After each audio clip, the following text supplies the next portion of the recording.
E aí galera, beleza? Tudo certinho? Estamos aí. E agora o nosso enfoque é o Banco do Brasil. Isso mesmo, pessoal. Estamos aqui hoje para trazer aquelas questões comentadas de atualidade do sistema financeiro, a parte de mercado financeiro. É aquilo que você fez nesse domingão aí de prova. E tem algumas coisas polêmicas aí. Eu quero que você segura comigo essa peteca aí.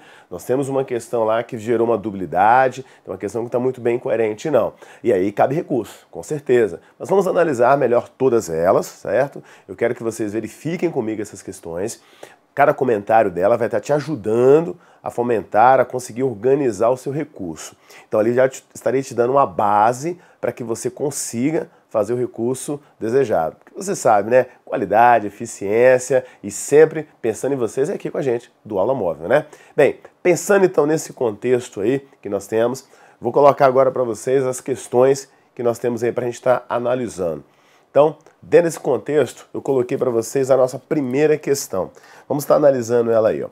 Uma das atribuições do Conselho Monetário Nacional, que é o CMN, que a Lei número 4.595/64 estabelece na qualidade de órgão integrante do Sistema Financeiro Nacional, o SFN, é todos os itens ali para você já deve estar mais ou menos com a ideia da prova aí, que é que nós temos, ó. Receber os recolhimentos compulsórios das instituições financeiras. B. Realizar as operações de redesconto e empréstimo às instituições financeiras, determinar os percentuais do recolhimento compulsório. D. Executar o serviço do meio ambiente. O item E. Orientar a aplicação dos recursos das instituições financeiras. Na montagem da organização dessa questão, nós estamos então aí com o nosso item, que é o item E. Isso, você já marcou ele aí bonitinho, já está tudo certo, né? Porém, o que nós temos aí para a gente estar comentando?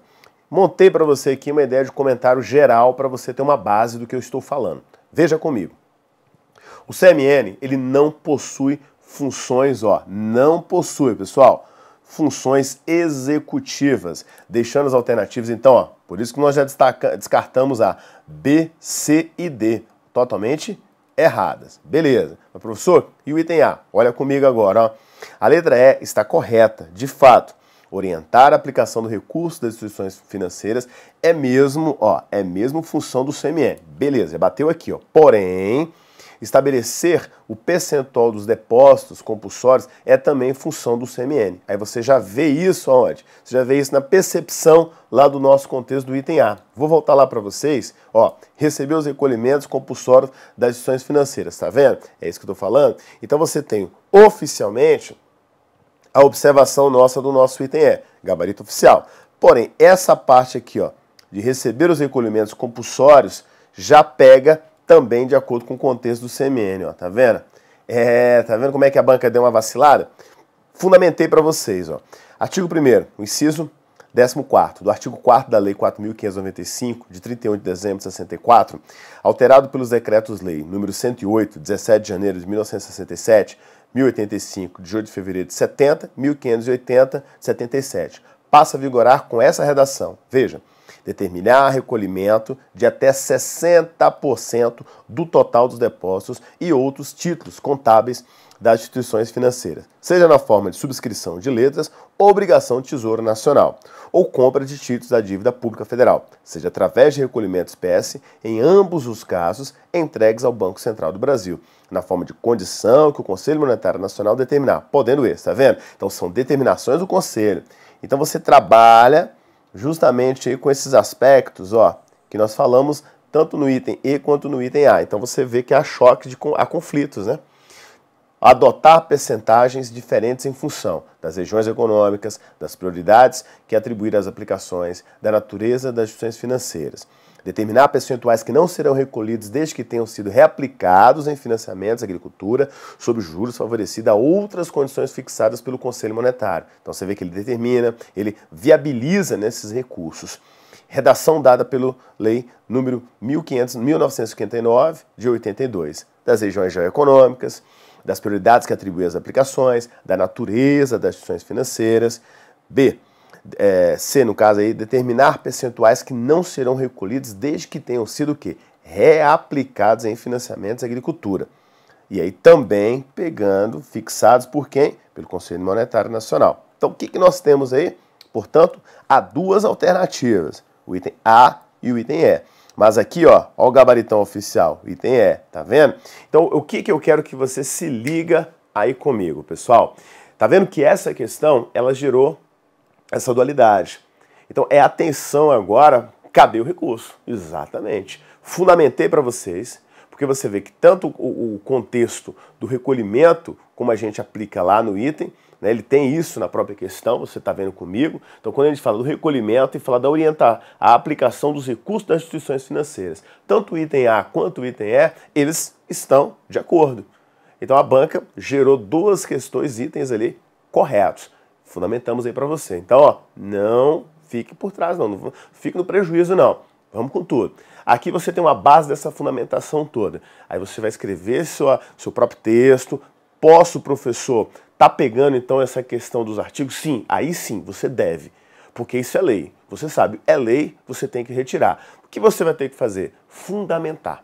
Aí onde você vai estar com, de acordo com o contexto, aí onde nós trabalhamos com essa lei. Volta comigo ali para você estar observando. Aí na fundamentação, você pode estar destacando tanto a lei 4.595 de 64, como base, fazer essas citações que eu fui destacando com você.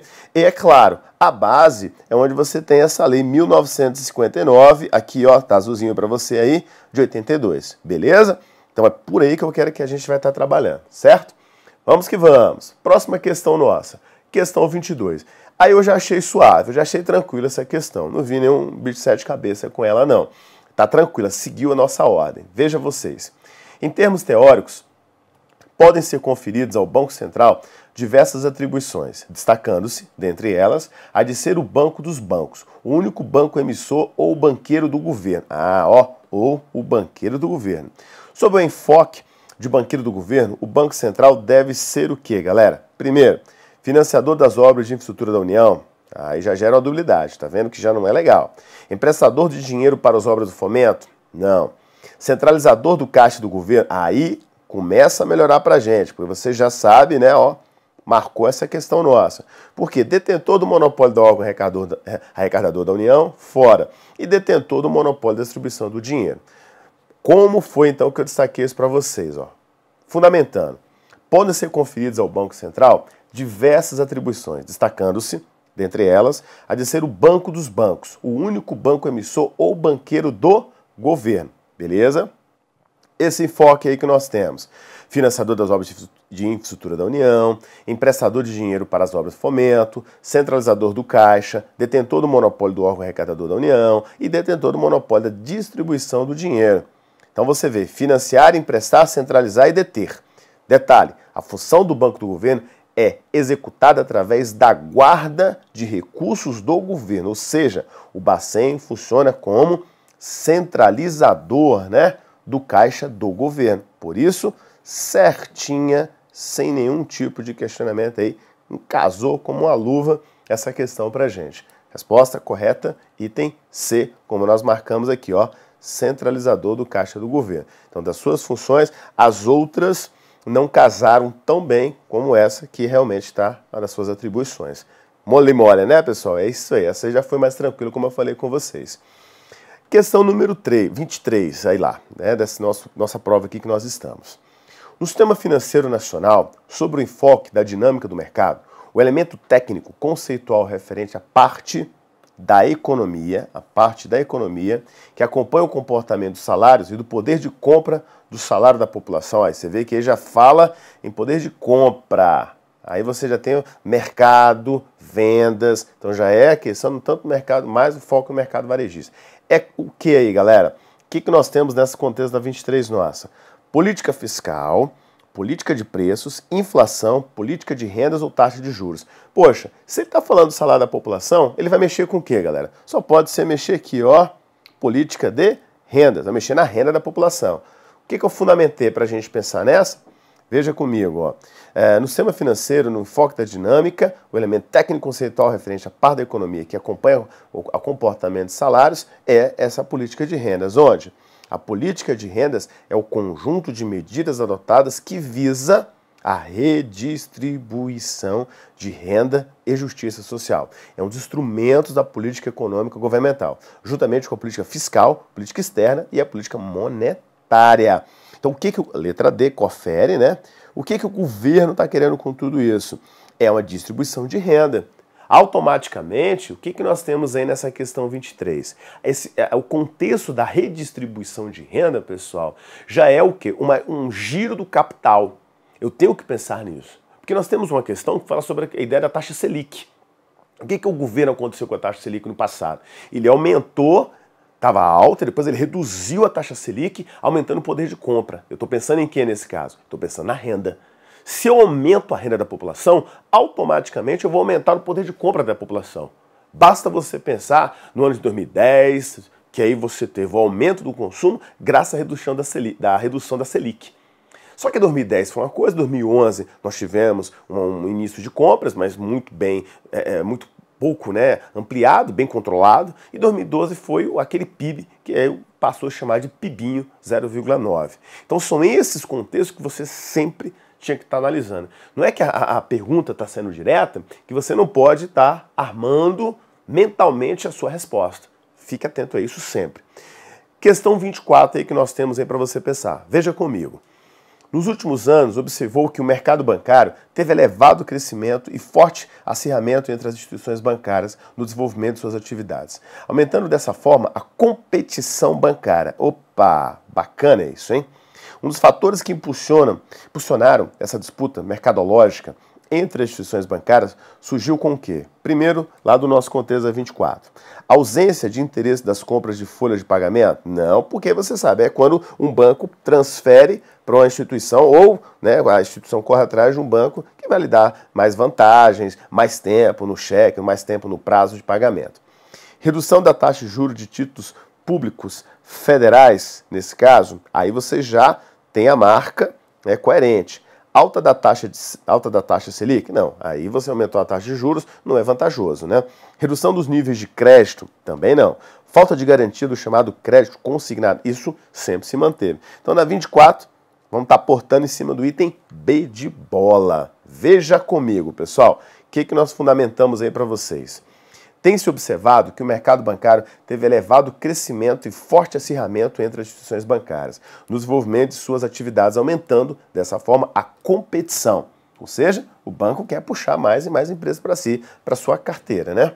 Um dos fatores que impulsionaram essa disputa no mercado entre as instituições bancárias surgiu com o quê? Com a ausência de interesse nas compras de folhas de pagamento, a redução da taxa de juros públicas, a alta da taxa Selic, redução dos níveis de crédito, falta de garantia do chamado crédito consignado. Pelo contrário, então, como nós vimos aí, tanto aqui que eu destaquei para vocês, como no contexto, é a redução da taxa de juros dos títulos públicos federais, que é o item B que nós focamos aqui. Vem aí, então, recentemente observou-se a redução da taxa de juros básicas da economia, a taxa Selic. Então você não tem a alta, mas sim a redução da taxa de juros. Porque aqui que ele traduzindo essa ideia, taxa de juros é a taxa o quê? É a taxa Selic. Ele colocou de propósito para a gente gerar essa confusão mesmo. Taxa Selic, poderia juros básicos, né? Taxa básica. Eu poderia chamar de tudo isso aqui, ó. Taxa Selic, taxa básica. Se fosse para confundir um pouquinho mais, botaria taxa básica. Já geraria uma confusão para vocês. Então, focando é a redução e não essa alta de taxa. Essa foi de graça. Mole, mole, mole, mole para vocês. B de bola é a nossa. Questão 25. Fazem parte do sistema financeiro nacional instituições financeiras bancárias, instituições financeiras não bancárias. Perfeito. Nesse enfoque, pertence ao grupo das instituições não bancárias, dentre outras, os bancos. Múltiplos com carteira de crédito imobiliária, múltiplos com carteira comerciais, cooperativos ou de investimento. Aí vem, ó, olha a pergunta direta, né? Não bancárias, dentre outros, os bancos de investimento. Resposta correta, item E, como você marcou lá. Tomara, né? Aí aqui eu reforço a pergunta para vocês, como vocês já viram nas outras questões. E aí, é claro, o investimento aqui. O que eu tenho? Bancos múltiplos comerciais e cooperativos são instituições bancárias, visto que aceitarem depósito à vista. Os bancos de investimentos, ao passo que aceitam tão somente depósitos a prazo, são instituições não bancárias. Então, ó, os bancos, destaque aqui, ó, de investimentos, ao passo que aceitam tão somente depósitos a prazo, são instituições não bancárias. Então é como focou na pergunta lá, né, pra gente. Não bancários, entre outros bancos de investimento. Então você tem tão somente para prazo são instituições bancárias. Então quando ele cita pra gente, quando ele tem a prazo, porque você está falando o quê? De um investimento. E você sabe, investimento é a longo prazo. Não esqueçam disso. Galera, é tranquilo. Então nós vimos aí que apenas o item, a questão 21, que gerou aquela dualidade ali pra gente, está colocando como recurso. O que eu coloquei para vocês? Fundamentamos ali aquela questão, já fica bem tranquilo, bem suave para você estar levando essa questão para recurso. Então, tá na sua mão agora, é você que vai estar fazendo isso aí e, é claro, indo em busca desse recurso para conseguir mais pontos. Rumo à aprovação. Nunca se esqueçam disso, galera. Qual é a nossa missão? A missão da gente é gabaritar atualidades. E agora é atualidades financeiras. Você que acabou de ver a nossa correção da parte do Banco do Brasil, atualidades financeiras, fica parado não, porque não esqueça, nós temos ainda Caixa Econômica Federal, nós temos metrô, nós temos Secretaria de Cultura, então vários concursos que estão acontecendo em Brasília e no Brasil. Então, você que quer saber um pouquinho mais, quer conhecer um pouquinho mais do professor Otoniel de atualidades, fique atento, pessoal. Eu estou com a Pleiade aqui no nosso Gran Cursos, isso mesmo. Entra lá, grancursos.com.br para você dar uma olhadinha. Só procurar lá, Pleiades, atualidades, com o professor Otoniel. Caixa Econômica, metrô, Secretaria de Cultura, tudo quanto é tipo de concurso, dentro desse segmento nosso aí de atualidades, estamos juntos, certo, pessoal? Então, ó, Pleiade é lá do Gran Curso comigo, na parte de atualidades. Só entrar lá, grancursos.com.br. E aqui é nosso também, é claro, com a nossa força do nosso Aula Móvel, porque eu estou aqui com vocês. Valeu, galera? É isso aí. Até mais.